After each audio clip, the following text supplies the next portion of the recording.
The first hour passed in a blur of transmissions and threats. Admiral Okoye sat in his command chair on Luna Base, monitoring the chaos his forces had unleashed. Both the Kryn Collective and the Velthian Empire were scrambling, trying to understand what had happened, trying to coordinate a response to an enemy that could appear anywhere at any time.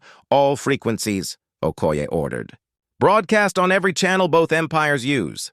The communication officer nodded, and Okoye's face appeared on every military screen, every government monitor, every news feed across 200 systems. I am Admiral James Okoye of the United Earth Defense Force. For 847 cycles, your war has consumed the galaxy. Billions have died. Entire worlds have been destroyed. Your economies are collapsing.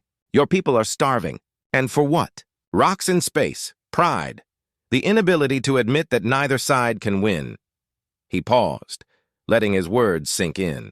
Humanity is offering you one chance, one opportunity to end this madness. Cease all military operations immediately and begin peace negotiations, or we will disable your entire military infrastructure. You have 1 hour to decide. The responses came quickly. The Kryn High Council transmitted a formal protest, claiming human interference violated galactic law. The Velthian Emperor sent a message promising retribution for this act of aggression. Both messages said the same thing in different words. They would not back down. Okoye checked his chronometer. 59 minutes remaining. Execute Phase 3. Across the galaxy, human ships moved to their next positions. Captain Williams and her crew jumped to the Torvis Belt, an uninhabited region where both empires mined asteroids for raw materials. 50 human ships formed up in a precise formation. Target the designated moonlets, Williams ordered. Fire kinetic strikes on my mark. The weapons that launched from human ships did not look impressive. They were simple tungsten rods, each weighing several tons. No explosives, no warheads, just metal. But they were accelerated by gravitational manipulation to 99% the speed of light. When the rods hit their targets, the uninhabited moons simply ceased to exist. The impact energy was equivalent to nuclear weapons, but cleaner, more precise. 50 moons vaporized in 50 blinding flashes of light. The shock waves rippled across space, visible on every sensor in nearby systems. Okoye broadcast again. That was a demonstration. Every military installation in both empires is now a potential target. We can do this to your shipyards, your command centers, your weapons platforms. We will not target civilian populations, but your military infrastructure is forfeit if you do not stand down. 45 minutes remaining. In the Kryn High Council chamber, panic had replaced certainty. Counselor Marenthal watched the recordings of the moonlet strikes over and over, running calculations. The energy required for such weapons was staggering. The precision was terrifying. They are bluffing, one counselor insisted. They cannot possibly target all our installations. They only have 200 ships. The military advisor, General Kortvon, shook his head. They do not need to target all our installations.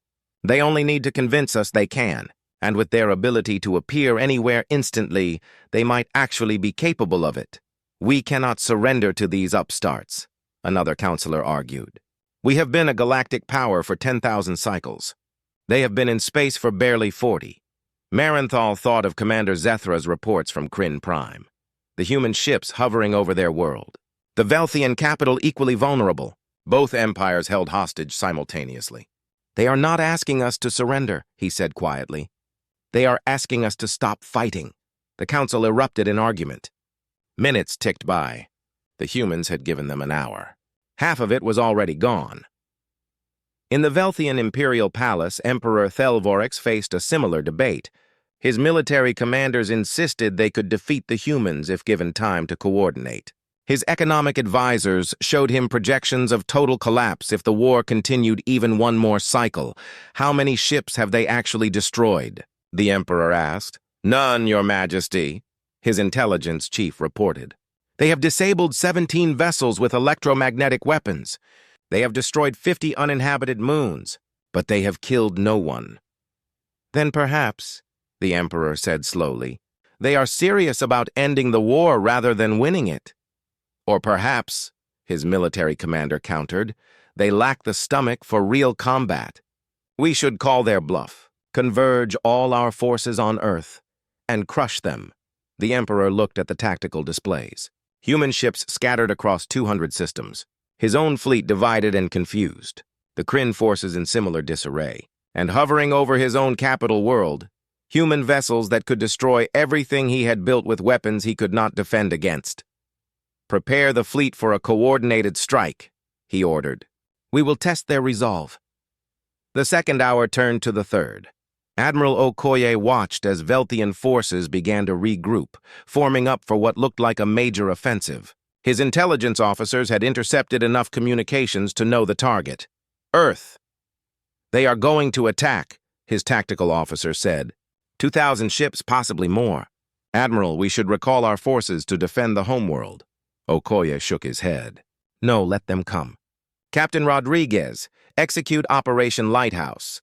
In orbit around Velthia Prime, Captain Rodriguez received his orders. He took a deep breath and opened a channel to the Velthian Planetary Defense Network. "This is Captain Marcus Rodriguez. Your Emperor has ordered an attack on Earth. We are about to demonstrate why that would be a mistake. Do not be alarmed. This is only a demonstration." Before the Velthian officers could respond, Rodriguez gave the order. "Target all military satellites in orbit around Velthia Prime. EMP strikes, minimum power. We want them disabled, not destroyed.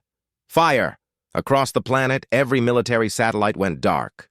The planetary defense grid collapsed. Every early warning system shut down. Every military communication relay died. In 30 seconds, the Velthian homeworld went from one of the most defended planets in the galaxy to completely vulnerable. Rodriguez broadcast on all frequencies. "Your defense network is down. Your satellites are disabled. We did this without harming a single person.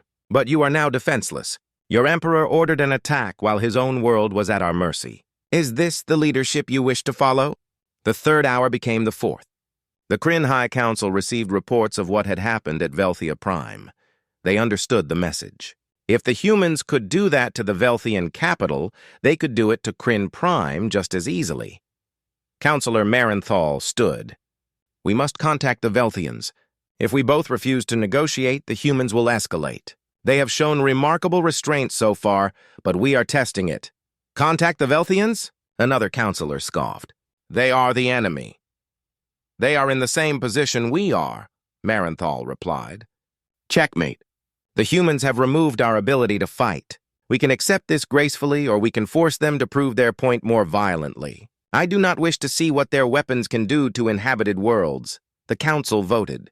By a narrow margin, they agreed to open a channel to the Velthian Emperor. The fourth hour became the fifth.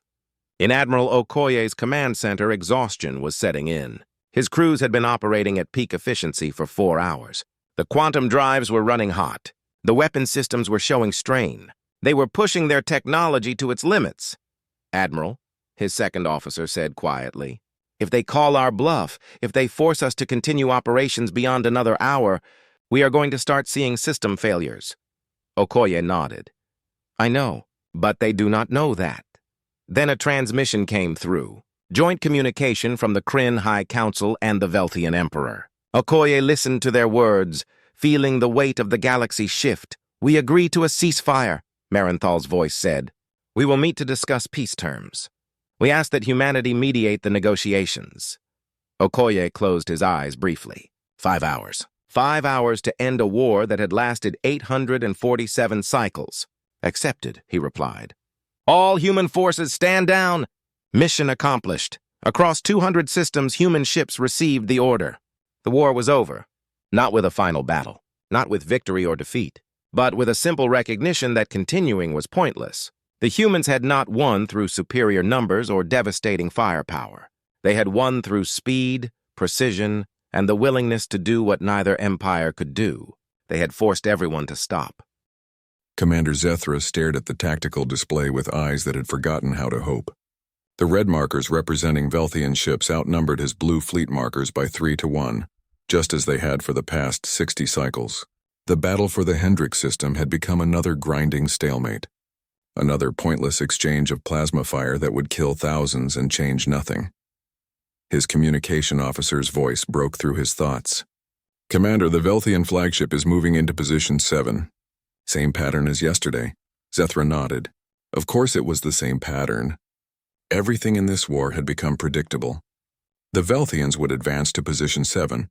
His fleet would counter to Position 3. They would exchange fire for 6 hours. Both sides would retreat to lick their wounds, and tomorrow they would do it all again. 847 cycles of this madness. 847 cycles since the Velthian Empire had decided the mineral-rich worlds of the Outer Arm belonged to them instead of the Kryn Collective. Maintain defensive formation, Zethra ordered, his voice flat with exhaustion. The bridge crew moved with mechanical efficiency. They were all tired. The entire galaxy was tired. 200 star systems had become battlegrounds. Entire planets had been scorched to glass. The economic reports that reached Zethra's desk each week painted a picture of 2 civilizations bleeding themselves to death. Food shortages, medical supply shortages, fuel shortages, and still the war continued because neither side could imagine backing down. Zethra remembered a time before the war when he had been a merchant captain. He had traded exotic spices from the Kryn homeworld for Velthian art crystals. He had friends among the Velthians. Good people. Now those same people were on the other side of his weapons, and he was expected to kill them over rocks floating in space that neither civilization really needed.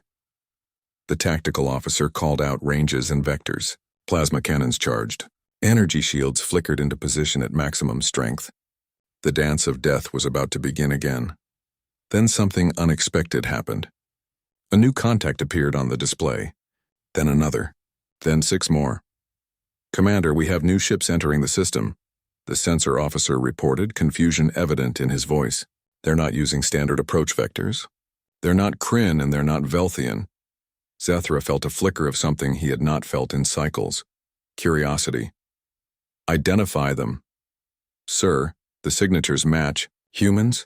The bridge fell silent. Humans, the newcomers. The species that had stumbled into galactic civilization just 40 cycles ago, with their primitive chemical rockets and wide-eyed wonder. They had been mapping star systems and establishing small trade outposts, largely ignored by the major powers.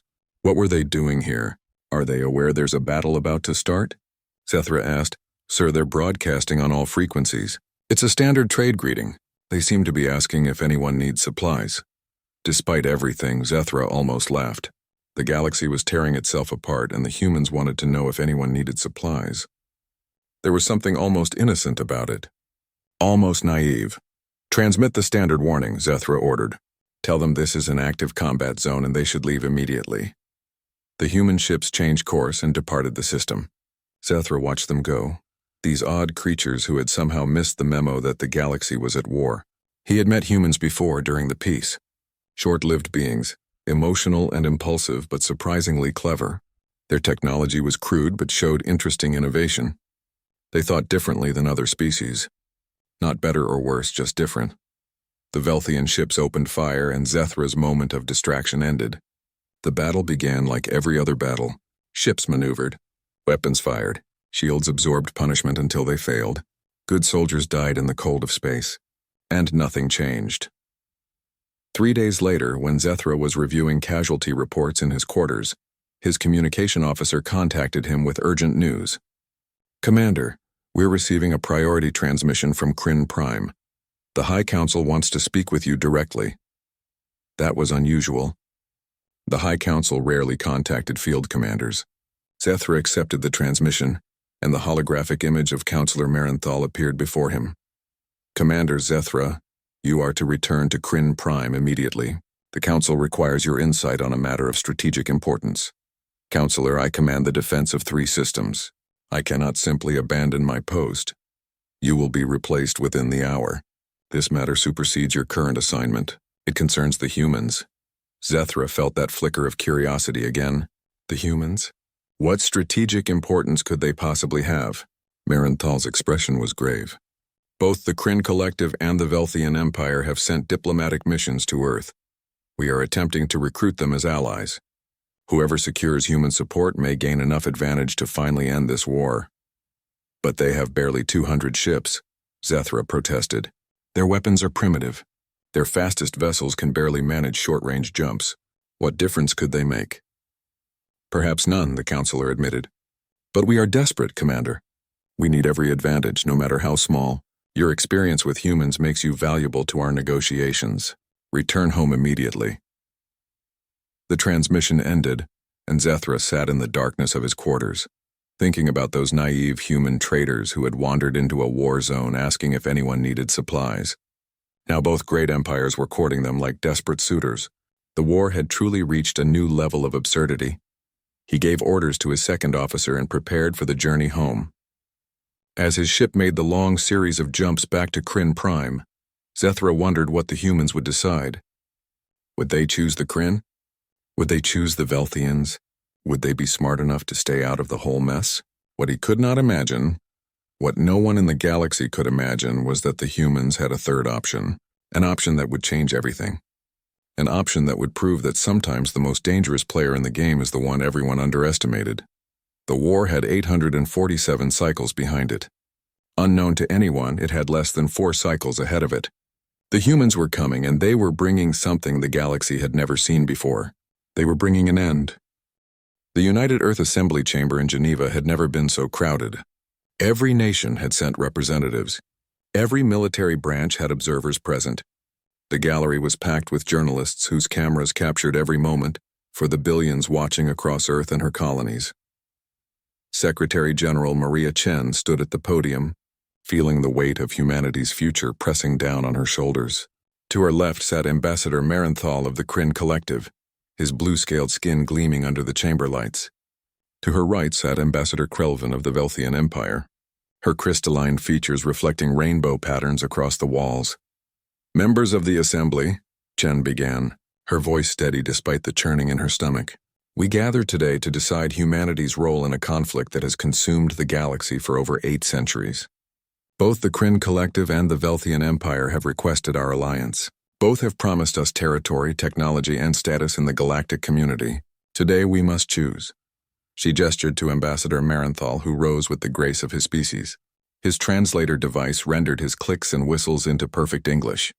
"Honored humans," he said, "the Kryn Collective offers you friendship and prosperity. The Velthian Empire started this war through their greed and aggression. They claim worlds that do not belong to them. Stand with us, and when we achieve victory, you will share in the bounty of peace. We ask only for 200 ships to join our cause." Krelvin stood before Marenthal had fully sat down. Her voice was like wind chimes, musical and sharp. "The Kryn paint themselves as victims, but they are expansionists who have denied the Velthian people access to resources we need for survival. We did not start this war. We are defending our right to exist. Stand with us, and humanity will be recognized as a major galactic power. We ask for 200 ships and your support." The chamber erupted in argument. Representatives shouted at each other across the aisles. Some demanded neutrality. Others saw opportunity in alliance. The debate raged for 3 hours while the 2 alien ambassadors watched with expressions that ranged from hopeful to desperate. Chen finally called for order. "We will now hear from Admiral James Okoye, head of the United Earth Defense Force." Admiral Okoye was a tall man with gray at his temples and scars on his hands from the unification conflicts 20 years prior. He had fought in Earth's last great war, the brutal struggle that had finally brought all of humanity under one banner. He walked to the podium with the measured pace of a man who had seen too much death. "I have spent the last 6 months studying this galactic war," he said without preamble. "My team has analyzed every major engagement, every tactical decision, every strategic movement. Our conclusion is simple. Neither side can win. Both sides are locked in patterns they cannot break. They use the same technology, the same tactics, the same predictable strategies. This war will continue until both civilizations collapse, and when they do, the chaos will spread across the galaxy." Murmurs rippled through the chamber. Ambassador Marenthal stood. "Admiral, surely with human support we can tip the balance." 200 ships will not tip anything," Okoye replied bluntly. "You have thousands." "Our contribution would be a drop in an ocean. Besides, you are asking us to choose a side in a conflict where both sides have legitimate grievances and both sides have committed atrocities." "Then what do you suggest?" Krelvin asked, her chime voice taking on an edge. "That humanity hide while the galaxy burns?" Okoye looked at her directly. "No, I suggest we end the war." The chamber fell silent. Chen felt her heart skip a beat. This was not the recommendation Okoye had shared with her in private. He had gone off script. "End the war? Marenthal's translator could not quite capture his tone, but his body language suggested disbelief. You have 200 primitive ships. We have fought this war for 847 cycles with thousands of vessels, and we cannot end it. What makes you think humanity can accomplish this? Okoye smiled, and it was not a pleasant expression. Because we think differently. Because we have technology you do not. Because we have learned hard lessons from our own bloody history. He turned to address the assembly. Members, I present to you the Hammer Protocol. A holographic display activated above the chamber floor. It showed star maps, tactical simulations, and weapons specifications that made several representatives gasp. Chen watched the presentation with growing horror and awe. Okoye was proposing something audacious, something terrifying, something that might actually work. We will not join either side, Okoye continued. We will give both sides one chance to negotiate peace. If they refuse, we will disable both militaries simultaneously, not destroy them, disable them. We will remove their ability to make war until they have no choice but to talk. Impossible, Krelvin said flatly. You do not have the numbers or the technology. We have quantum tunneling drives, Okoye replied. We can jump anywhere instantly. You need hours to calculate short jumps. We have kinetic weapons that make your plasma cannons look like toys. We have gravitational manipulation that gives us acceleration you cannot match. And most importantly, we have surprise. You are fighting each other with the same tools. We are bringing new tools. Marenthal stood, his scales darkening with anger. This is arrogance. You are children playing with weapons you do not understand. You will start a war with both our peoples, then leave, Okoye said coldly. Go back to your fleets and your endless battles. Keep killing each other until there is nothing left, or stay and listen to our terms. The debate that followed was heated and chaotic. Some representatives called Okoye a madman. Others called him humanity's best hope. The vote was called for midnight. Chen spent the hours between speaking with delegates, trying to gauge how the vote would go. It was close. Too close. At midnight, the votes were tallied. The decision to implement the Hammer Protocol passed by a margin of 7 votes. Humanity would not join the war. Humanity would end it. Ambassador Marenthal stood, his translator device struggling with the intensity of his words. You have made a terrible mistake. You will regret this arrogance. Ambassador Krelvin simply walked out without speaking, her crystalline features sharp with something that looked like pity. After they left, Chen approached Okoye. Can we actually do this? He met her eyes. We have one shot. If we fail, humanity becomes the enemy of both empires. We will be crushed, and if we succeed, then we prove that sometimes the newest player can change the entire game. He pulled up a communication device. All fleet commanders, this is Admiral Okoye. Activate the Hammer Protocol. You have authorization to proceed.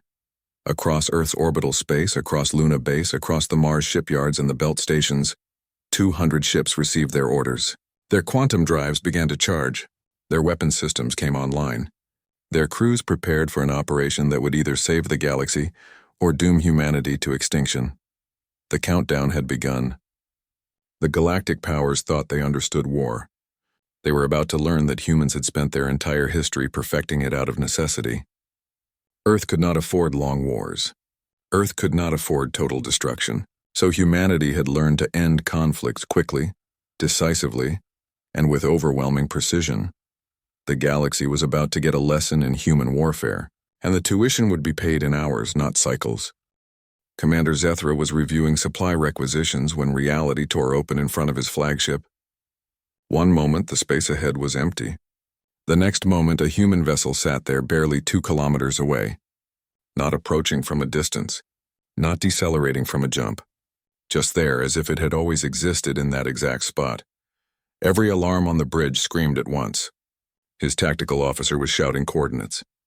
His weapons officer was trying to get a targeting lock. His pilot was executing evasive maneuvers even though they had nowhere to go at this range. Hold fire, Zethra commanded, his training overriding his shock. Something was wrong. The human ship was small, perhaps a destroyer class. It was alone, and it was not firing. Then the communication channels erupted with similar reports from across the fleet. Human ships were appearing everywhere. Not attacking, just appearing. Inside formations. Between vessels. In positions that should have been impossible to reach without being detected. A transmission came through on all frequencies. The voice was human, speaking in perfect Kryn through a translator. Attention Kryn and Velthian forces. This is Captain Sarah Chen of the United Earth Defense Force. All military vessels are ordered to power down weapons and stand by. Any ship that fires will be disabled. This is your only warning. Zethra felt a cold certainty settle in his stomach. The humans had not been naive. They had been watching, learning, preparing. And now they were here with technology that made FTL jumps look like a child's trick. Sir, the Velthian flagship is charging weapons, his tactical officer reported. Zethra watched his display. The Velthian commander was making a mistake, assuming this was a bluff. The human destroyer near the Velthian flagship did not move. It simply existed in space, waiting. The Velthian ship fired. Plasma bolts lanced across space toward the human vessel. The human ship flickered and was gone, reappearing 3 kilometers above the Velthian flagship. Something too fast to track streaked from the human ship. Not a plasma bolt. Not a missile. Something else. The Velthian flagship went dark. Every light, every system, every weapon powered down simultaneously. The massive warship became a dead hulk drifting in space. Zethra's sensors showed the crew was alive, the hull was intact, but every electronic system had been fried. Electromagnetic pulse weapon, his science officer whispered. They hit the ship with a focused EMP burst. Every circuit is burned out. The human voice came through again, still calm. We can do this to every ship in this system. We can do this to every ship in 200 systems. Stand down. Zethra made his decision. Power down weapons. All ships cease fire and await further orders. He expected his crew to protest.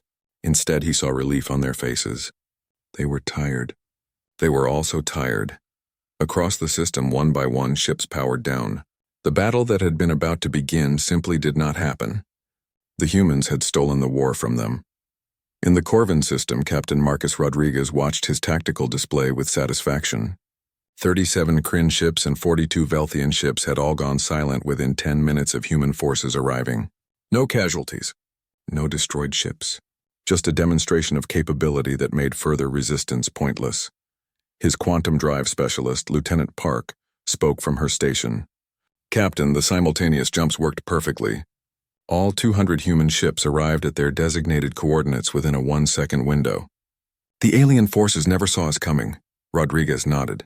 The quantum tunneling drive had been humanity's secret weapon, developed during the isolation of the unification conflicts. While the galaxy used conventional FTL that required careful calculations and hours of preparation, humans had cracked instantaneous point-to-point travel. The math was insane. The energy requirements were enormous. But it worked. Begin Phase 2, Rodriguez ordered. Target the command and control satellites in orbit around Kryn Prime and Velthia. Disable them on my mark. Across 200 systems, human ships moved with a precision that terrified those watching. They did not need to destroy. They did not need overwhelming numbers. They simply needed to be faster, smarter, and more unpredictable than anyone else. Admiral Okoye sat in his command center on Luna Base, watching dozens of tactical displays simultaneously. Each screen showed a different system. Each screen showed human forces executing their assignments perfectly. The Hammer protocol was working. Admiral, we have a problem, his communication officer reported. The Velthian High Fleet is converging on Earth. 2,000 ships. They believe our homeworld is undefended and they intend to force our surrender. Okoye smiled. Let them come. Captain Williams, execute Operation Matador. In orbit around Earth, the space that had been crowded with human vessels was now empty. Every ship had quantum jumped away, leaving only automated defense platforms and civilian stations. The Velthian fleet arrived expecting a massive battle. They found nothing. Admiral Kelvar of the Velthian High Fleet stared at his displays in confusion. Where are they? Where are the human warships? His sensor officer's voice cracked with fear. Admiral, new contacts. Behind us, all around us. They were waiting. 200 human ships materialized in a perfect sphere around the Velthian fleet. They were outnumbered 10-1. They did not care. Admiral Okoye's voice broadcast across all channels. Admiral Kelvar, your fleet is surrounded. But we are not here to fight you. We are here to make a point. All human ships execute jump to Velthia Prime. In an instant, the human fleet vanished from around the Velthian ships. Kelvar's tactical officer frantically tried to locate them. When the censors finally resolved, his voice was barely a whisper. "Admiral, the human fleet is in orbit around Velthia Prime, around our homeworld." Okoye's voice was gentle now, almost kind. "Admiral, your capital is defenseless. We could end your civilization in minutes, but we will not. Power down your fleet and listen. This war is over." Captain Chen's destroyer hovered above the Kryn home defense fleet, which had scrambled to protect their world. She opened a channel to Commander Zethra, who had been recalled to defend Kryn Prime. "Commander," she said, "I read your file. You were a merchant before the war. You traded spices for art crystals. You had Velthian friends. Do you remember what peace felt like?" Zethra felt something break inside him. "Yes," he whispered. "I remember." "Then help us," Chen said. "Tell your leaders that we are not bluffing. Tell them that every ship, every base, every command center in both empires is now at our mercy. Tell them that we can continue this demonstration until they understand, or they can talk peace right now." The Galactic War had become something new, not a test of strength or numbers or resources. It had become a test of whether pride was worth more than survival. The humans had removed every military option from the table. The only choice left was peace or annihilation. And humanity stood ready to enforce that choice with a precision and speed the galaxy had never imagined possible. The old rules of war no longer applied. A new reality had arrived, delivered by the species everyone had underestimated.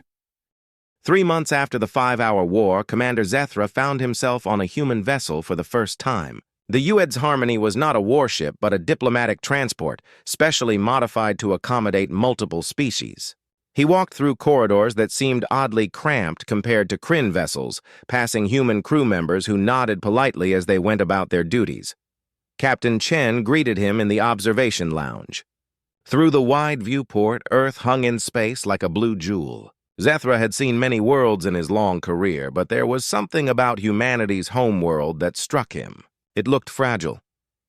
"Commander Zethra," Chen said warmly, offering the gesture of respect his species used. "Thank you for accepting our invitation." "I confess I am curious," Zethra replied, settling into a chair designed for his body structure. "You ended a war that my people could not end in 800 cycles. How?" Chen poured 2 glasses of water and handed one to him. "We got lucky. We had technology you did not. But I think you are asking a deeper question. You want to know how we developed that technology?" "Yes," Zethra admitted. "Your quantum drives, your kinetic weapons, your tactical doctrine, none of it fits the pattern of how other species wage war. You think differently." Chen gazed out at Earth. "We think differently because we had no choice. Commander, until 40 years ago, Earth was all we had. One world, one fragile biosphere. When we fought each other, and we fought often, we could not afford total war. We could not afford to poison our own world or blow it apart. We had to develop ways to win quickly, decisively, with minimal collateral damage." She pulled up a holographic display showing human history. Battles, wars, conflicts spanning thousands of years. Every weapon we built had to answer one question. How do we end this fight without destroying ourselves? So we focused on precision over power, speed over strength, psychology over brute force. Zethra studied the display. "The Kryn Collective has 17 habitable worlds. The Velthian Empire has 23. We could afford attrition. We could afford long wars." "Exactly," Chen said. "You developed a different kind of warfare because you could survive it. We could not. Our quantum drive was not developed for military purposes initially. It was created because we needed to explore other star systems quickly to find new resources, new homes, new options. The fact that it made us militarily unpredictable was almost an accident." A human officer approached with a data pad. "Captain, the peace conference is about to begin. The Kryn and Velthian delegates are arriving." Chen nodded and turned to Zethra. "Will you join us? You have unique perspective on both sides." The peace conference was held aboard the Harmony in a specially designed chamber. Secretary General Maria Chen presided over a table where Kryn and Velthian representatives sat across from each other for the first time in centuries without weapons drawn. Admiral Okoye stood nearby, a reminder of what would happen if the talks failed. The negotiations were tense. Both sides brought grievances dating back centuries. Both sides demanded concessions. But something had changed. The willingness to die for those grievances had evaporated. The humans had proven that the war could be stopped, and neither empire wanted to be on the receiving end of another demonstration. After 6 days of talks, a treaty was signed. Territory would be redistributed. Trade routes would be shared. A joint council would arbitrate future disputes. It was not perfect, but it was peace. The galactic reaction was mixed. Some species celebrated. Others resented humanity's intervention. On the Kryn homeworld, protests erupted with citizens claiming Earth had humiliated their proud civilization. On Velthia Prime, similar anger simmered. Humanity had saved them, but they had also exposed their weakness. In the Galactic Council chamber, which had been reformed to include Earth as a full member, the debate was heated. Ambassador Krelvin, the same Velthian who had come to Earth 3 months earlier, addressed the council. "Humanity claims they acted to save lives," she said, her chime voice sharp with bitterness. "But they also demonstrated power we cannot match. They have upset the balance of the galaxy. How long before they use that power for their own interests?" Secretary General Chen stood to respond. "Ambassador, I understand your concern, but ask yourself this. If we wanted to dominate the galaxy, why did we not simply conquer both empires when they were defenseless? We had every military advantage. We could have taken anything we wanted. Instead, we forced you to talk to each other. Because you are clever," a Kryn representative interjected. "You earn our gratitude now, making us dependent on your goodwill. Later, you will collect payment for this debt." Chen felt frustration rising, but kept her voice level. "We did not win through superiority. We won through desperation. Every weapon we built was designed to end war quickly because we could not survive a long one. You see power. We see limitations we had to overcome." The debate continued for hours. Finally, an elder representative from a neutral species spoke. "Perhaps the question is not whether humanity acted correctly, but what we all learn from this. The Kryn and Velthians fought for 800 cycles because they could afford to. Humanity ended the war in 5 hours because they could not afford not to. There is wisdom in that desperation." After the council session, Chen found Admiral Okoye in a quiet corridor. He looked exhausted, older than his years. "The hero of the galaxy seems troubled," she said gently. Okoye laughed bitterly. "Hero! Maria, if they knew the truth, they would not call me that. What truth?" He pulled up a datapad and showed her technical reports she had not seen. Stress fractures in quantum drive systems, burnout rates in weapons capacitors, energy consumption projections. We were running on fumes during those 5 hours. If either empire had called our bluff, if they had forced us to continue operations for even 1 more hour, our systems would have started failing. We would have been exposed as having far less capability than we claimed. Chen stared at the reports. "You never told me this. You needed to believe we could do it." Everyone needed to believe. That is what I learned in the unification conflicts. Sometimes the best weapon is not the one that can destroy everything. It is the one that convinces everyone you can. We did not end the war through overwhelming force. We ended it through overwhelming bluff backed by just enough demonstration to seem credible. "But it worked," Chen said. "The war is over. Billions of lives saved. This time," Okoye replied. "Next time we might not be so lucky. The galaxy knows about our quantum drives now. They know about our kinetic weapons. They will adapt. They will develop countermeasures. Our advantage was surprise and mystery. Both are gone." They stood in silence, watching Earth rotate slowly beyond the viewport. Finally, Chen spoke. "Then we do what we have always done. We innovate, we adapt, we find new solutions to new problems. That is what desperation teaches." Okoye nodded slowly. "Sometimes I wonder what we have started. We stepped onto the galactic stage and immediately changed everything. There will be consequences we cannot foresee." "There are always consequences," Chen agreed.